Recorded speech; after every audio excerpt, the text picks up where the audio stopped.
334 kilometre জায়গা জুড়ে বিস্তৃত এই নদীটি এখন প্রায় মৃত অবস্থায়। এই নদীর প্রেমে পড়ে বিভূতিভূষণ বন্দ্যোপাধ্যায় এতটাই বিমোহিত ছিল যে এই নদীর নামকরণ অনুসারেই তার উপন্যাসের নাম লিখেছিল। এই নদীটি এখান থেকে উৎপন্ন হয়েই সারা বাংলাদেশে বিস্তার লাভ করেছে। নদীটির নাম শুনতে চান? আসেন।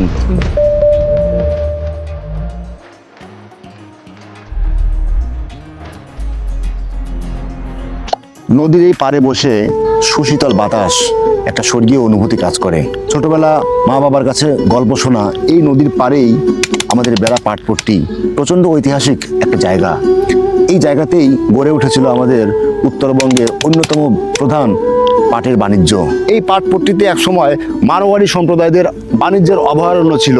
দূর দূরান্ত থেকে তারা পাটের ব্যবসা করার জন্য তাদের নৌকার নোঙর ভেড়ত এই নদীর এই পারে। নদীর কূলে না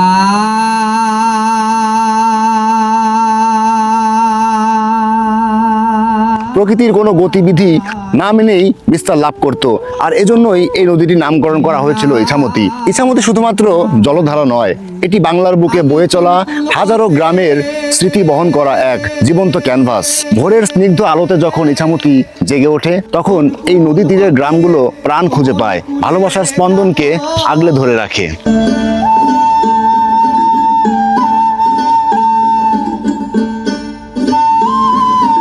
ছোটবেলায় নৌকোদন আসতো, বেড়া বাজারটা ভালো থাকতো। কারণ বাদ দেওয়ার পর আর নৌকোদনও আসে না, কিচ্ছু আসে না। বাদ কোথায় হয়েছে?